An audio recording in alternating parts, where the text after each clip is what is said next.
resolution thing.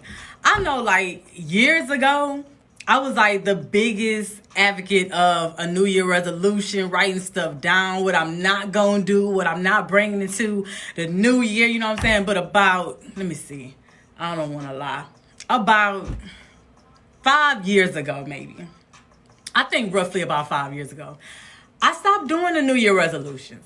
I stopped doing it because I felt like it's a daily change. When you're trying to change something about yourself, you really can't just put a new year, like, you can't put a new year on it. You know what I'm saying? You can't say, okay, so I'm not going to be doing this. And then when the new year comes, you break the resolution already. So then it's kind of like you failed yourself, right?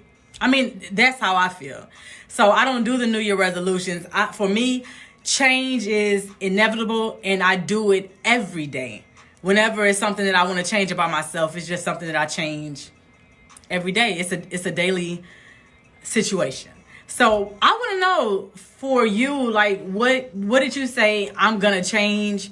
Did you change anything? Did you come into did you come into the new year already fucking up? Because the reason why I say that is I was on Twitter. Y'all know I stay on Twitter. It's like my favorite site.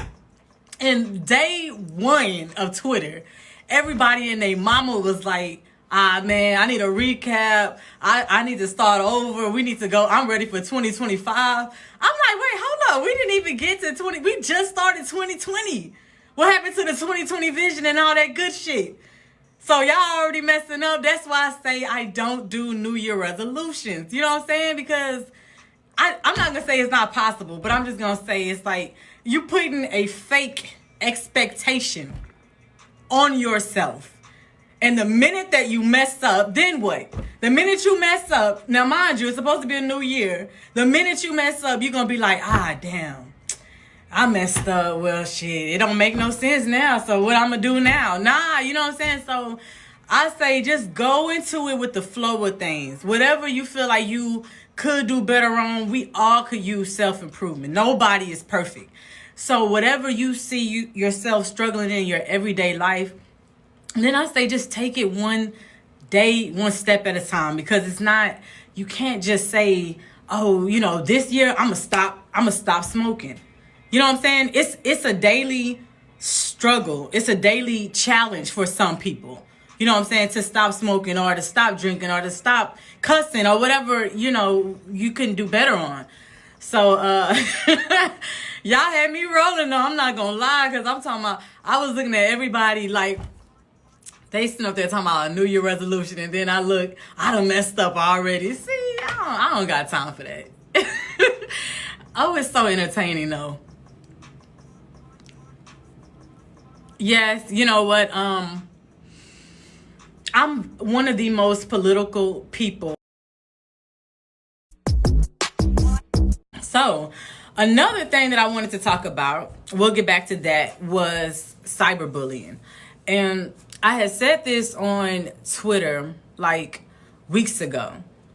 And someone was like, you know what? You really need to talk about that and discuss that, because, you know, it happens so much. So it's so many different angles. But when I say cyberbullying, I'm talking about people that's just going in on, whether it's a celebrity, somebody's kids, somebody's mama, somebody's health issue, someone's disability online. And I think it's wrong. We teach our kids to grow up and not do the shit that we do as the grown-ups. You know what I'm saying? And all you gotta do is like, I feel like it's so easy online to just not be disrespectful, because even though everybody got their own views, that's cool or whatever, but you take a step further of being an asshole jerk when you dog somebody out because of their disability or their weight or something like that. That's not cool. You know what I'm saying? And it's like, I feel like grown people, we should set a better example. Because like, I'll go on Twitter, I will say this. It's not a New Year resolution, but one thing I started doing last year, like toward the very ending of last year, like the last month, I decided that I wanted to get off of social media as much as I was on it.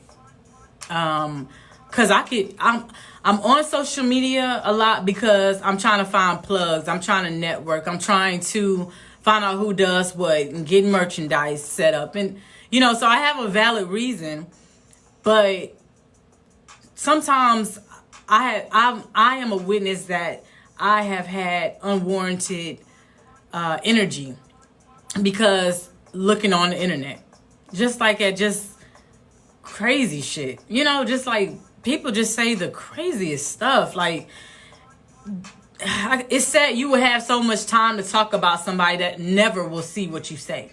Like, probably the only people that is watching what you say is that person's fans. But do y'all really think Beyonce really give a flying fuck about what y'all got to say about her and Blue Ivy? I'm just saying, because that was one of the things that made me even talk about this, talking about somebody's daughter. And it's grown women in the comments like just hateful and just jealous. And it's sad. It's really sad and it's disgusting that we talk about people like that, you know, each other and like and people kids. Like, I don't get that. Nowhere is it cool that you talk about somebody's kids, but this generation is so disrespectful. And it's not just trolls. These are real accounts. You know what I'm saying? So we got to stop being so ugly to each other. I know even recently Lizzo, and Lizzo usually is like the queen of I don't care, like zero fucks, like whatever. And she even said on Twitter, she was like, I can't do it no more with the Twitter trolls. She was like, I'm out. I'm gone. I'm done. Now, I don't know when she'll be returning back, but ain't no telling what somebody is going through and people talking about them and just dogging them out online. And it's too easy to say, like, a lot of people like to use the excuse, well, nobody told them to be a celebrity. You're going to be in a public eye. It's still not an excuse to talk about people. And then sometimes it's not even celebrities that's being talked about. It's people like us that's being just dogged out, talked about. It is not cool. Like, seriously, like, I'm gonna make sure I post this conversation up because so many people on my Twitter just was like wanting to talk about it and wanting to say how they felt about it. It's suppressing, like, so many suicides and so much depression is out here. And it's people that are cyberbullying that cause people to kill themselves, go into a deeper depression, feel like they don't have no one to talk to. You don't really know what somebody is going through, and unless you battle with depression, that is something serious. And the last thing you want to do is unknowingly, because you might not even know that what you said caused this person to snap. You know what I'm saying? But it could happen. It has happened. It does happen. And it's just something that I feel like I don't see a lot of people talking about. I just don't. You know, so as much as I want to laugh and talk on this platform too, I also got to keep it all the way 100. You know what I'm saying? And just let y'all know when I see some shit that I think should be addressed, and excuse my language because I'm not the best with words. I just kind of say it how it is.